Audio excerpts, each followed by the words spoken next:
three different periods, 1895 and 96. He stayed for a very long period. 1900 for the very short stay. But altogether, for 297 days, he stayed in this country. His successful uh, trip, or you may say, successful tour of the entire United States of America. After which he decided, as you all know, to come to England at the invitation of two devotees, one of whom had met him at the Parliament of Indians, that is Miss Henrietta Muller, and in whose house he stayed for a few days in 96 and also in a few days in 95. And Mr. Edward Sturdy, who had not met him but had met Swami Shivananda, his Guru Bhai, Swami Shivananda, who was the second president of the Ramakrishna Order, happened to be doing tapasya in the Himalayas, and that is where Sturdy, for the first time, met him, because he was disillusioned with all the spooky things that were going on in the name of theosophy. Theosophy was a very popular movement. And initially, it served the purpose of bringing Vedantic ideas, or at least Indian thoughts, to the West. And initially, they were very successful. But unfortunately, they got caught in something which was not part of Hinduism. All the things which normally one acquires when one is practicing yoga or control of the mind. And Patanjali, though he mentions these things, they are known as the powers of samyama. Just now, the passage was being read in which it was mentioned that the real purpose of controlling the mind is to control the mind so that we become masters of ourselves. Whereas the things that philosophy was preaching in those days, not in the initial days, but when Sturdy got disillusioned and he left the movement. In fact, he went to India, where Annie Besant was living, and the Theosophical Society in Chennai, that is RTI. So he had gone there to clear his mind because he was confused. There were so many new thoughts being introduced in theosophy. The Mahatmas who come to your help, strange mystical powers attributed to some departed souls who would come and guide you, and all sorts of spooky things entered. Some people were responsible, not that all were. So many of the people, including Edward Sturdy, was disillusioned. They were disillusioned. Even Henrietta Muller, for some time, though she had other uh, issues to deal with, especially the women's empowerment movement in those days, she was a pioneer and she spearheaded it, in fact, and many things, many other people, especially Sturdy, who decided to study pure Vedanta and in search of a guru or search of someone who can teach him pure Vedanta, not the various aspects of the concentration, the power of the concentrated mind, the details of which was just read a few minutes ago, where Patanjali wants, though he says these powers are possible, and he says that not help us to strengthen the mind, which is the goal of yoga. The goal of yoga is to have a total control over our own mind. But whereas if we practice samyama on various things of this world, no doubt that concentration also leads to certain achievements or powers, which Patanjali has described, but given a very stern warning because we'll end up being slaves to those powers which are outside of ourselves. So any effort or any sadhana which does not enable us to become masters of our own mind. That is why it is very important to follow a particular tradition when one does meditation. You can't just jump from one technique to another, especially those techniques which do not have an authentic tradition. So that is why in the Ramakrishna movement we are very particular that we do not deviate from the tradition. A time-tested tradition which not only helps us to control the mind and all the other benefits that are associated with the control of the mind, but helps us in our pursuit towards spiritual excellence. So that is the main goal of controlling the mind, which Swamiji again and again emphasizes in his Raj Yoga.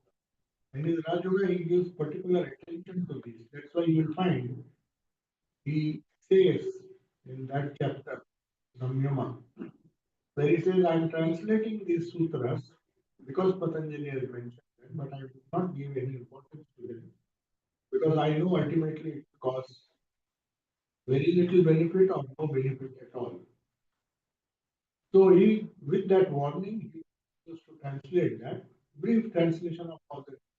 He says, I'm just translating it, but just as the commentators and Patanjali himself has warned us that these powers may occur when we are trying to focus the mind. So it is very important to know how to control the mind. Why we should control the mind was read just now. I was just listening. Says we who cannot for a moment govern our own minds, cannot hold our minds on a particular subject. This is a lower form of concentration which Swamiji is speaking about. And focus it on a point to the exclusion of everything else for a moment. So this is the simplest type of concentration, which every student encounters when he's trying to, well, anyone, any student, even grown-ups can be students, encounter when we try to study something and our minds are diverted. So a lot of effort is needed to bring that diverted mind again to the point on which we are supposed to concentrate, on which we would like to concentrate. And this struggle, the more we struggle, the more tired we get, the more we exhaust ourselves, and it leads to all sorts of problems that we know, we understand this very well, because it's a matter of experience for almost all of us, especially when we were in school, when we were supposed to focus on certain things to the exclusion of everything else. That's why he says to the exclusion of everything else for a moment, at least for that moment. But then we do not know, and we do not know from where the other thoughts come. And then again we go back to square one, try to focus the mind, and again it takes you away. So that struggle, that is the struggle which we face. But this is, according to Patanjali, the lowest struggle.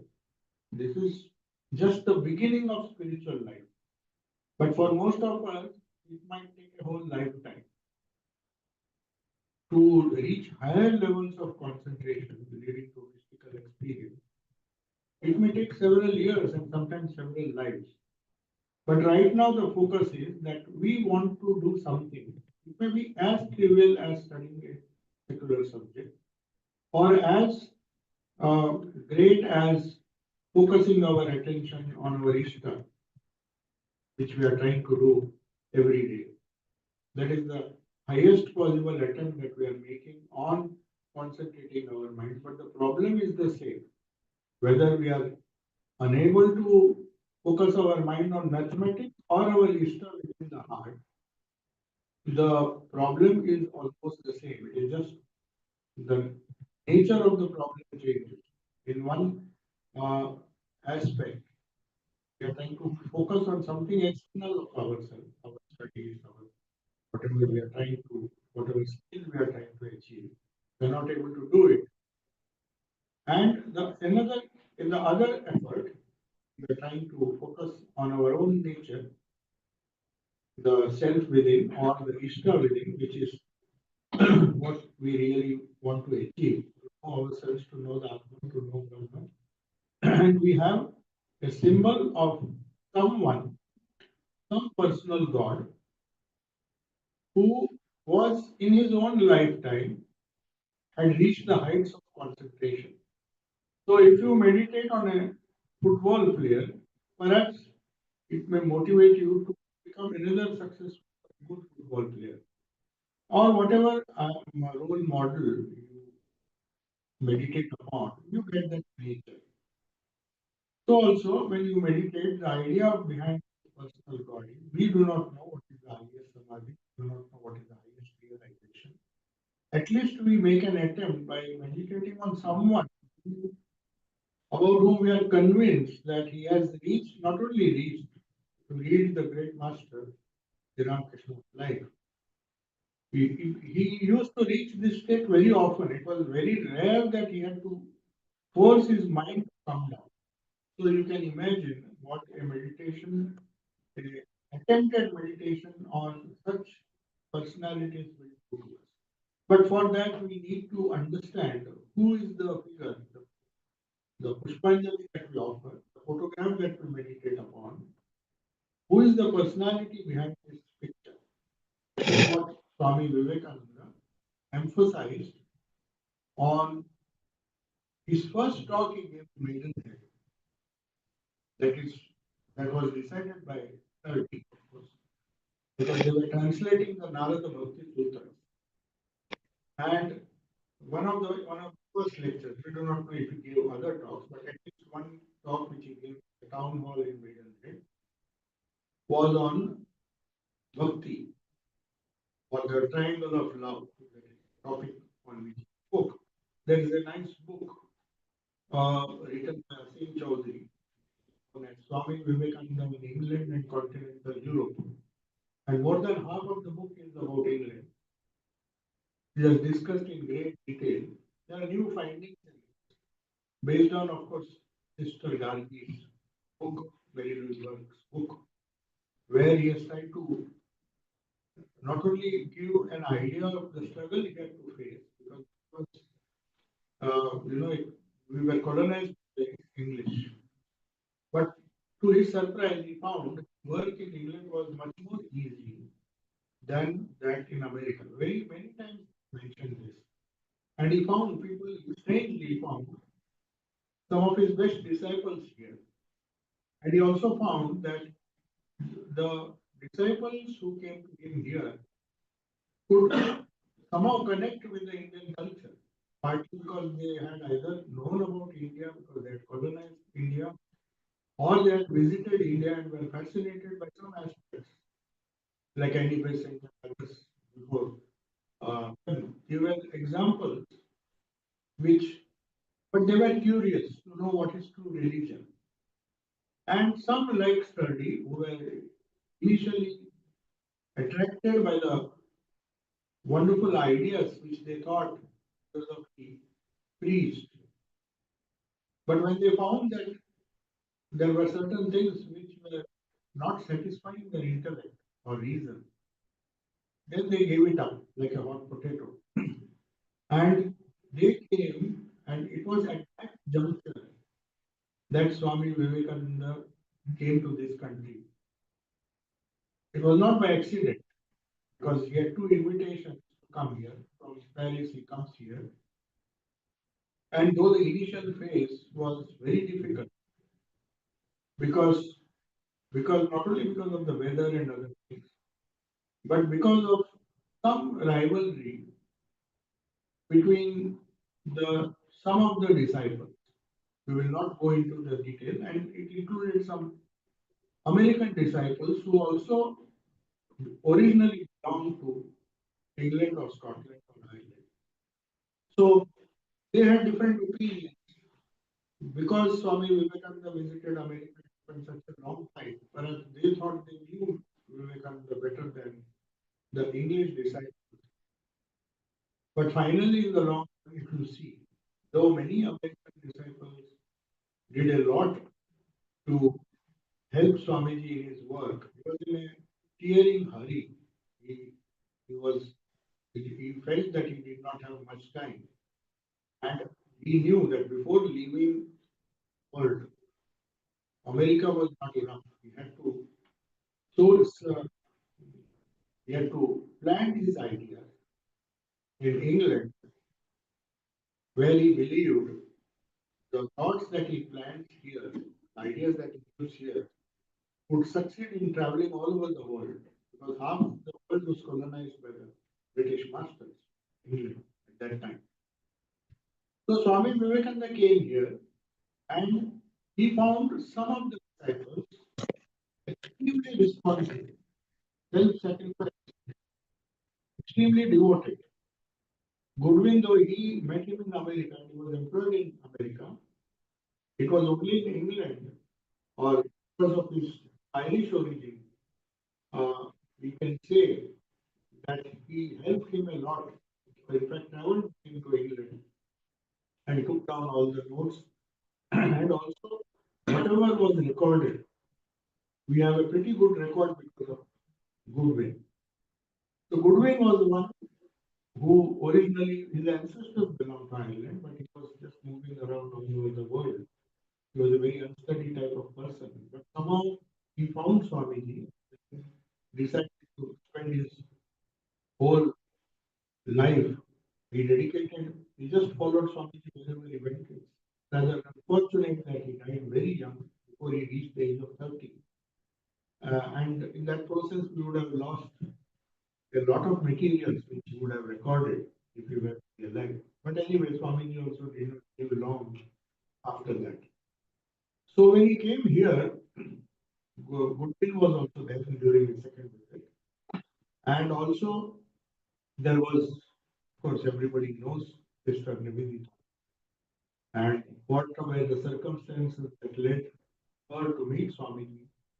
And in fact, if you read in this book, Richard, the youngest brother, anyway, he writes that the whole family was so devoted that even Sister Nivedita's sister, Margaret Noble's younger sister May, was contemplating to join her in the Indian work. There are some new findings. And the Richmond, that was his name, the youngest brother of Sister Nivedita. And he said his mother was extremely devoted and considered Swami Vivekananda to be her own son. So close. And then, of course, we have the Xavier family, the two saviors, without whom the Advaita Ashrama in Mayavati would not have been started. So when you see the scope of his work here and the way with which he spent his time here, along with the struggles, it was definitely not easy. That is why during his second visit, when his Guru wives, he did not want to discourage them. But as you see, after he left, it was really tough for both Avedananda. Shardananda, of course, had to go to America and then he was called to India. But there were other Guru Bhais, Srivanath, who stayed in America. And Avedananda would occasionally visit England. But the moment Swamiji left England, the work suffered. Because he knew it was so difficult to spread these ideas in a culture or in a geographical location, and especially a civilization which was considering itself to be the masters of the political empire that they had. So when that kind of external achievement is there in one's life, we forget that we have a soul. That is why Swami Vivekananda, a very remarkable passage, he mentions this. He confides to Josephine McLeod. He said, whenever I get success, normally people are very happy and elated. Yes, whenever I get success by success, that in his external world, though his mission was spiritual, he needed the help of different people, and sometimes his talks and other activities here succeeded. So he said, whenever I encounter success, I have a strange feeling of despondency. Normally, we become despondent when we fail. But he says, because I know it's not going to last. That is how these people who know this world, people who know that spirit always, matter is always should be subservient. Our minds, our ambitions, our desires, our everything that is associated with the world is transient. So even the success would not make him proud or make him some kind of make him relax. He would get despondent. He himself writes, a strange kind of despondency for several days follows any success that I have. And he explains why it is. Because he knows no matter how much you try, time will slowly change everything. And that is why the temporariness, which is called as Maya in Advaita, and in yoga also it is known as some kind of influence, negative influence of Prakriti, which does not enable us to realize the Purusha within, God within. So that is why again and again he felt despondent that I may have material success, in the sense success uh, externally, but is there enough spirit in the people who think they are successful to carry on this movement or this mission of his forward? If a person like Vivekananda feels like that, you can imagine what is our plight. A person who says he feels despondent, and you see how much he had to struggle. First of all, because of the fad, he was forced to eat vegetarian food in this cold climate. And he said, I forced myself, my mind to like this food, which was not only vegetarian, but there were absolutely no spices in that, which he loved. But anyway, he said, told his mind, and he says, I am just eating boiled vegetables because that is what Sardi thought a person spiritual. So anyway, that was forced upon him in this very cold climate, no heating arrangements. If you go to see the St. George's Drive, or even the worst was the Black Hole of London, where he stayed.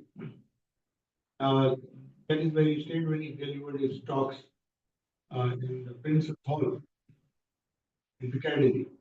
So there are these two places where he spent most of his time. It's a very interesting story, not for the message that it conveys, but the struggle with which Swami Vivekananda tried to establish this message in an alien country, which of course he said, but he also was very enthusiastic about what response he got. He said that English people, whoever did sacrifice their life for him, like the Savior's couple, Goodwin or Navigita, or some others who temporarily helped, including Sturdy, who was again disillusioned because he held on to some fanatical ideas which uh, did not see in Swami. So he and Henrietta Muller, both of them, though initially they helped a lot. In fact, Henrietta Muller helped Swamiji to start his pet project of Nerul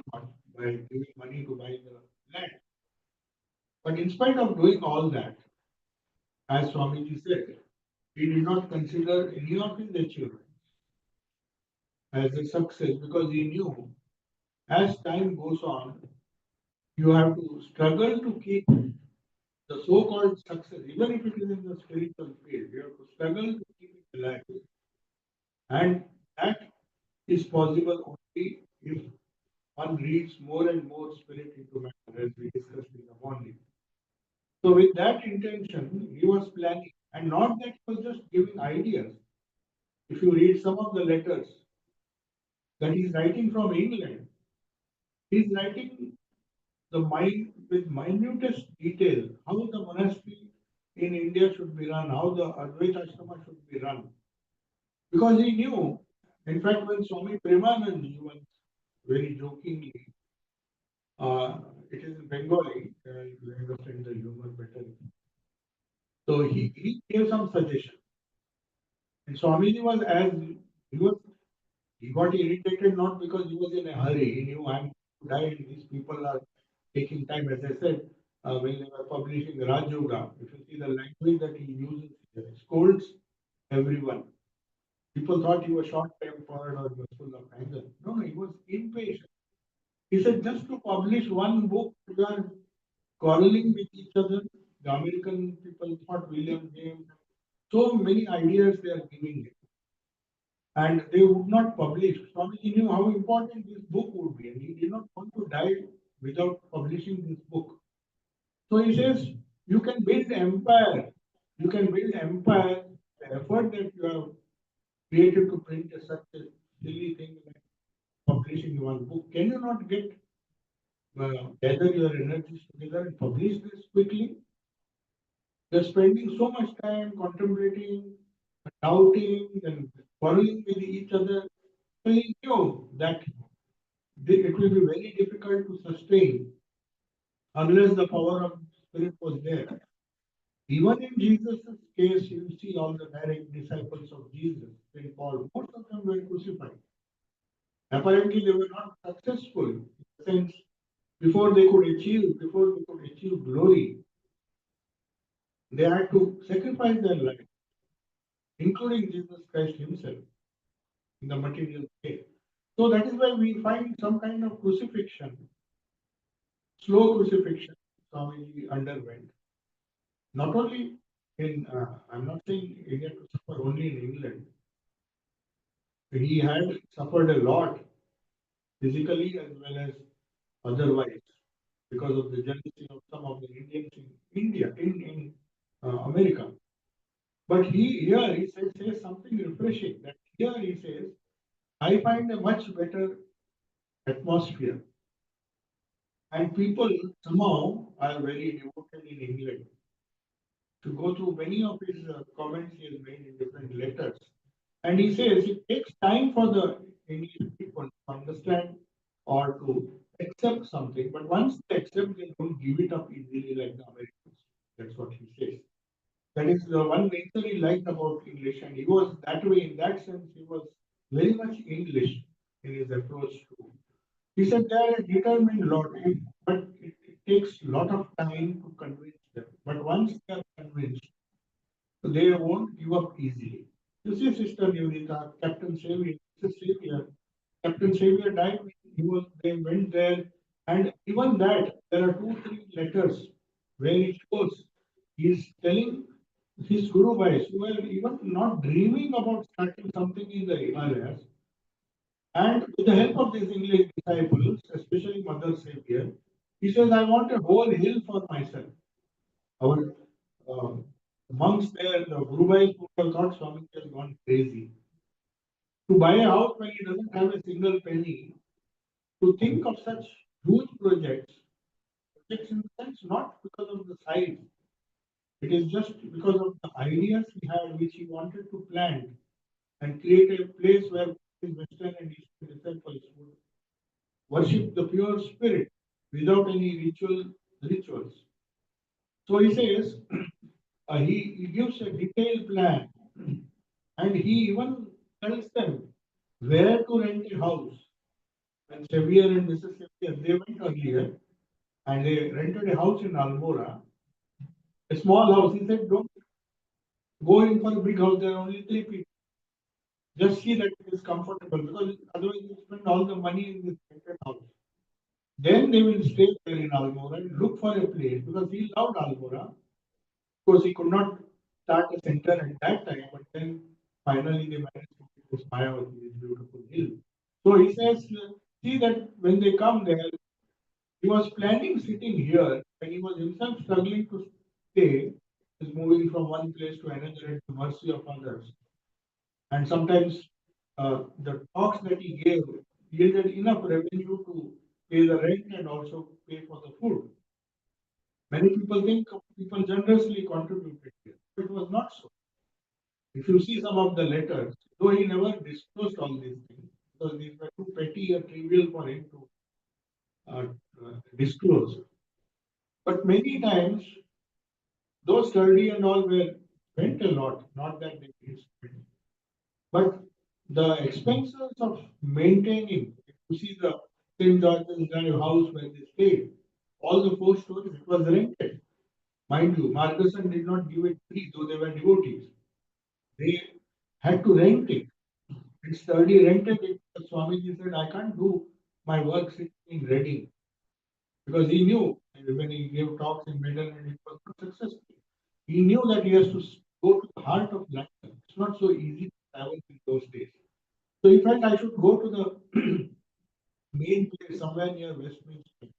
So even though the rent was high, they managed to hire this house, and most of the money that Swamiji collected by way, because in those days, even for talks, there would be some hat collection. And they would he paid for the rent and other expenses of feeding everyone. Of course, some they spent some money themselves because they were the women were there paying, and then Guru Wise also came later on. So if you read the book London Vivekananda by his brother, that is in the second visit, you find a lot of interesting information which you will not find in the biography of Vivekananda, because these were the things Swamiji thought is too trivial. Though for people like us, you would think, oh, so difficult, because he never made anything of the physical struggle that he had to undergo or the hardships that he had to undergo. His problems were much more at a much higher level. How he can infuse these ideas among people. So he didn't bother if he did not have a heating system working or if he didn't have enough food. Because he was in a tearing hurry.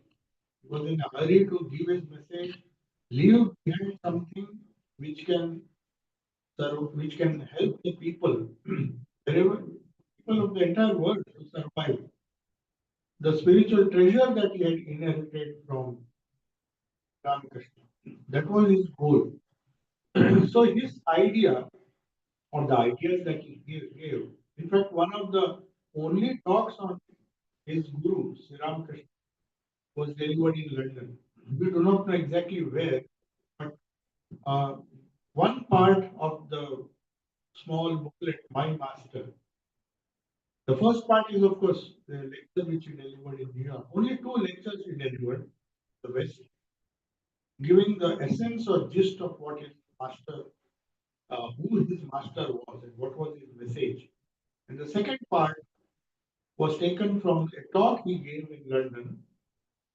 Most probably that was in St. George's Drive, not a parlor talk, but organized somewhere else.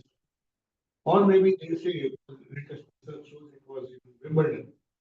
So somehow, in some place, they had organized a talk where he was forced, literally requested to speak on his master. So that part, that My Master, that portion of the My Master has been added to the New York lecture, and both of them have been combined to have that wonderful booklet on My Master. Very clearly, it is a very, very short booklet, short book or a small book, but it gives in detail the essence of what Sri Ramakrishna stood for, what was his life, what was his message, and what he had understood of the great life. And life, he was his teachings, his words, his lectures, his letters, they are a commentary on the small booklet that he wrote. Of course, he wrote 2 hymns also, which give an essence, but they are very difficult to understand because he looked upon Sri Ramakrishna, these 2 hymns, from a very high plane, mental plane. So he had to struggle a lot. The physical struggle, as I told, and the physical hardship was did not really matter to him because it was he was anxious that he should die before these ideas were given to the Western world, which would save not only the Western world but the entire world. Because he knew whenever there was a conflict, whenever there were these big empires being formed by crushing other empires, he says India has always given spiritual thought. The idea of globalizing Indian thought was not a new phenomenon according to him. It was started by Buddha himself, but he did it more predominantly in the East. And all the spiritual ideas, directly or indirectly, derive their inspiration from the Indian thought. And India's job, and he said, very clearly said, India's role in this world is to preserve this treasure, spiritual treasure. And whenever the opportune moment comes, spread it. And he says, if India fails in this mission, or India neglects this aspect, no matter how much materially she may grow, India may grow or make progress, he will say in 3 generations, he gave that warning, India will vanish from the face of the earth. Because he said, through all these attacks, through all the empires who came and occupied India, India still survived as a civilization only because of its spiritual core. So that was his main message, and for which he firmly believed, or not firmly believed, he was convinced that it was his master was born to do this, and he was the inspiration, and we have to rally around him. But the question may arise why he did not bring the master here in the West. He was preparing the ground. He was trying to give them ideas so that they can come to a stage where they will appreciate. If he says, they will say it is your guru, your master, and you are trying to preach him. So we have had enough of masters of the past, and each one is trying to propagate his sect or the uh, inspiration that he got. So what is new? So that is why he was very cautious. When he was asked, many of the Guru Mahas themselves misunderstood. He said, you got everything from Thakur, you never spoke about him in the West. All the lectures that you gave hardly apart from these 2 talks and few references he mentioned in his letters and conversations. So you hardly find Sri Ramakrishna as a personality mentioned. But then, little did they know, as Swamiji himself said, when he had a quarrel with his Guru Bhai. But it was very difficult for them to understand. That after all, what I spoke is Master's ideas only. And if he had disapproved of it, he would have hinted because every time we went to spoke, people heard strange voices. Though these are miracles, he never mentioned this. Sometimes when some disciples somehow discovered, he would just try to brush it off. But it was very clear whenever he was in America, whenever he was in Kabul, it was Sri Krishna was always guiding him, and he was speaking through his narrative. That is what he himself has said. He could have chosen to work through anyone else. It is my privilege and fortune that he chose this time. He can create thousands of Vivekanandas if he so wished. He could have done it. But rather he chose one Vivekananda that also he gave only a limited span of say 40 years to accomplish his task. But he of course, Sri Ramakrishna knew that would be enough for 1500 years, as Swami said.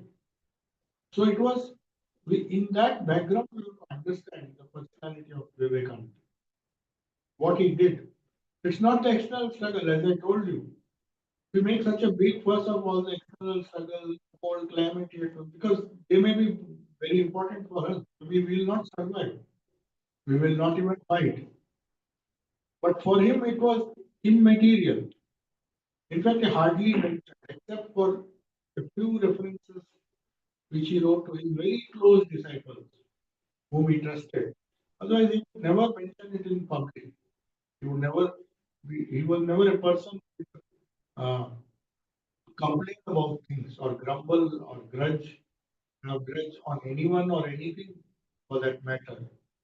Because he thought it was too little compared to the power of the spirit. So he was happy to uh, emphasize this spirit over matter, this idea of spirit over matter, and in which, as we come to this topic now, I mean, topic that was being read throughout in the morning, it was people could not hear properly, but in the afternoon, I think many of you could uh, listen to it in a peaceful way. All these thoughts, if you see, why is giving so much of importance to the mind? Because it is only when the mind has been taken care of that the spirit will start manifesting in our lives. Otherwise, mind is like a, I used to give that example. We used to take a towel and Sri Ramakrishna used to take a towel and say that I am here, but because of this towel you cannot see me. Similarly, the Maya or the mind that conjures up so many things in this material world, that mind has to be tackled. First, it has to be controlled. It cannot be tackled without controlling it. It's just like horses. You can't control the horse, no matter how good that horse is, without controlling that horse. Then you can utilize the energy of that horse for riding your chariot. Similarly, the mind, according to Swamiji, cannot for a moment govern our minds. We cannot hold it on a particular subject. This is the lowest problem is telling us to the point of exclusion of everything else. So that is the goal of yoga. And this throughout his talks, whether it is through bhakti yoga, control of mind through emotions, bhakti yoga, which the first lecture which he gave in Maidenhead was on Narada's way of divine love. Again, if you see, there is only unfortunately there is a translation available because very clearly it is Swamiji's translation. Sturdy did not know enough Sanskrit. So when he published that book, Narada's Divine Love, Bhakti or the Divine Love, it was Study has published it. We have a copy of that book, though it is unfortunately out of print. It was published when Swamiji was staying with him for about 6 to 7 weeks. In that, he says the different types of love which have been, or bhakti, different types of bhakti which Narada mentions. So he began with that, and study was of perhaps of a very emotional nature. He knew that this was the real thing because it coincides with the ideas of Semitic religion, that is Christianity. Christianity is based on the love of God, the prayers that you say. They understand this, especially the Roman Catholics, even other denominations. Everybody understands the love of God, though they may not, all of us may not have it, but at least we understand. It's an emotional offering or emotional attachment to someone who is the father of all us all, who is the supreme being in this universe. And we personify him. We either worship the Father or worship the Father through the Son as Christianity. Or in our case, we say we worship the Supreme Brahman through the Avatar, who is the Son, according to Hindu tradition. So that is what every tradition understands. So perhaps Sturdy was a devout Christian.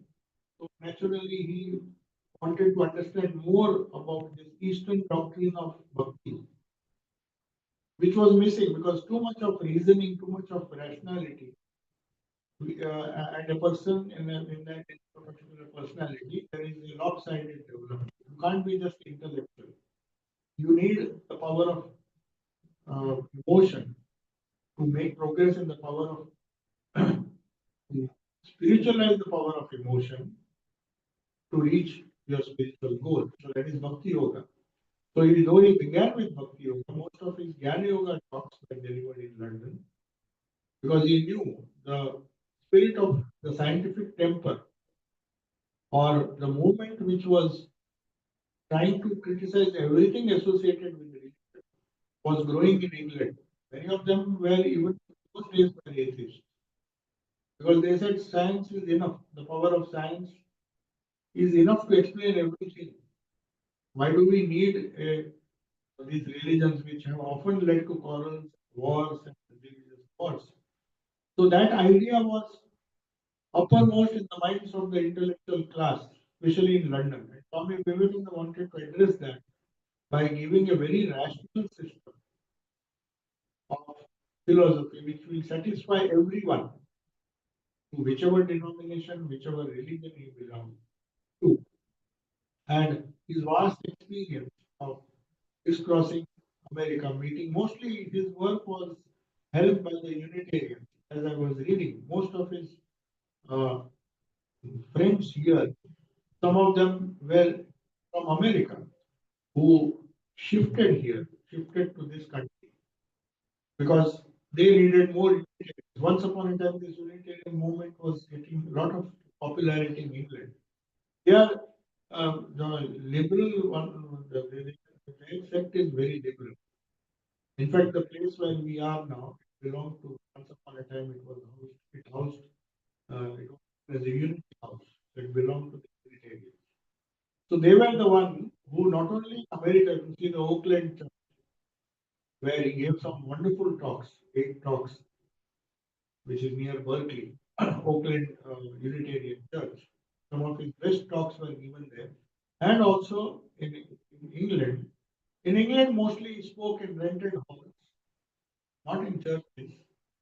So there were very few Unitarian churches even in those days. So they were the ones who organized, and some of his friends uh, who belonged to the church helped him a lot. It's not just these 4 people, the Saviors, Nivedita, and Henrietta Muller.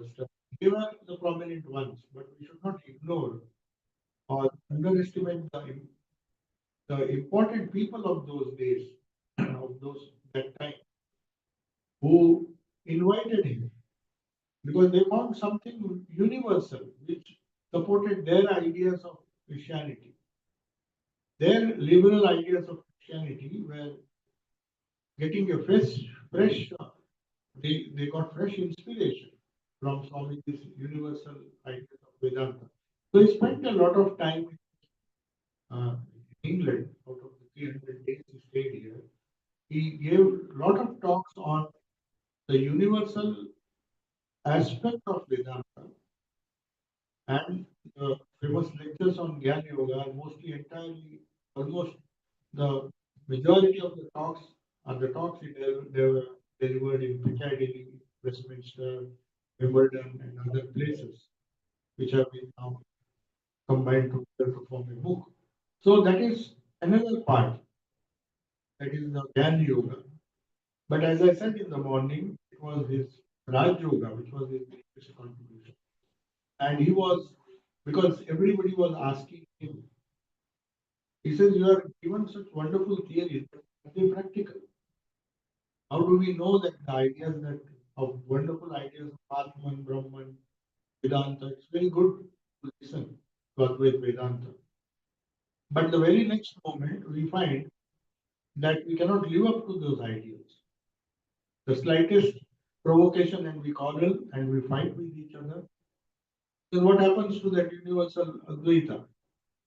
A few minutes earlier, we had listened to some wonderful talks on Advaita Vedanta. Then he thought, then he said, Swami, there is a conversation. Then he said, one old man simply told him, after listening for a long time, that Swami, is this practical? You're talking of so many things. Is it practical? May I hope to reach that state in this life? He simply disbelieved and was about to walk away. Maybe such incidents, there were so many other incidents where they had heard Vedanta for the first time and they thought it was a very, very impractical thing because we cannot do it. We cannot practice it. So that's why he thought before I leave this country or before I leave the Western world or even before I leave this world, he knew he was not living to explain to everyone. So he thought I should put all these thoughts in a book form. And the Raj Yoga, which is the science of yoga, or you may say, to be more precise, the technology of yoga, which helps us to understand Vedanta. So he said, before leaving this country, I should give a methodology which can help us to live the Vedantic principles. And for that, the only instrument, we just read, I don't know whether you focused on that particular passage, where he says the only instrument we have to understand that, to understand spiritual truths, is the mind. It's a purified mind alone. That is why in the gospel, Sri Ramakrishna in his very, very simple language, Bengali language, he says, Shuddha Mon, Shuddha Buddhi, or Shuddha Atma Ek. He says, when the mind becomes pure, what is left is pure spirit. So purity of mind, which is the main topic of Patanjali's yoga, though there are other subjects, powers of the mind, which will again distract us. But here he says again and again the misery of this world because we are slaves to our own mind. Now, this is a very difficult thing to understand. What do we mean by slaves to our own mind? We think we are masters of our own mind. But strange, this very mind creates an illusion. That is why he says that is Maya. If you read the wonderful talks that he gave on Maya in London, that is the most simplest definition of Maya, because Maya was discussed in philosophical circles. It was so complex to understand. People simply could not understand what is Maya and all this rubbish is. We do not understand. This is just a philosophy. We'll maybe over a cup of coffee we'll discuss, and uh, it has nothing to do with us. We don't understand what. But he made the concept of Maya. The lectures on two lectures on Maya that he gave. Everyone should read those lectures. He just comes down to the level of the mind. He says the mind itself is Maya. Then that's what he says here. He says, so nature will always tell us, he will say, it will give us a blow and say, now you cry and we cry. And that is Maya. Now, what is such a simple explanation? But though it appears to be simple, it is difficult because we have to understand the fact that we are not in control of our minds. When he says, nature gives us the blow and our mind accepts that as a blow and we start crying. We are not in control of our minds. That's why he says when we are always, he says, the ghost of the past thoughts, past lives hold us down. There's no need. They are past thoughts, they're gone, and we don't even know what we did in the past life. But the memories of those things and the worries about the future are controlling us, not allowing our mind to function.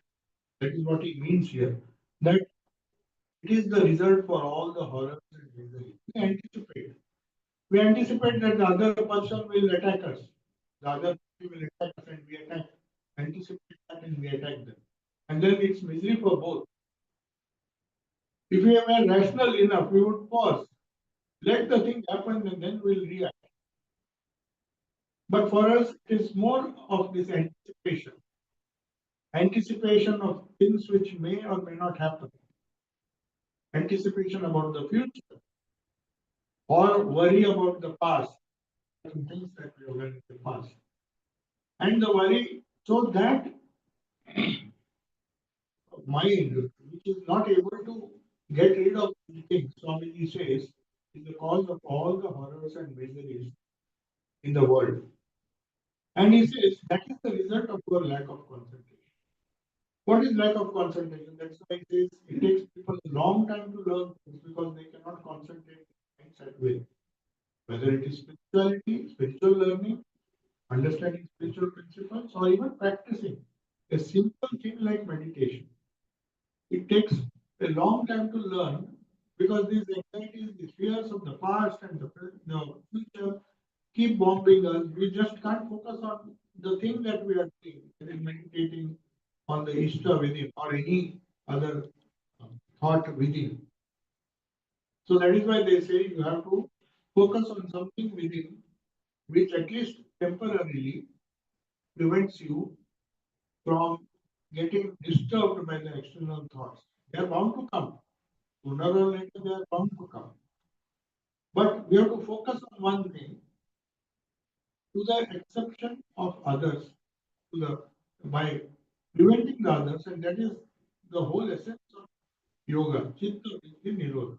So the vrittis are coming and preventing us from being happy, knowing our true nature, which is of the nature of bliss, Sat, Chit and Ananda. That is our real nature.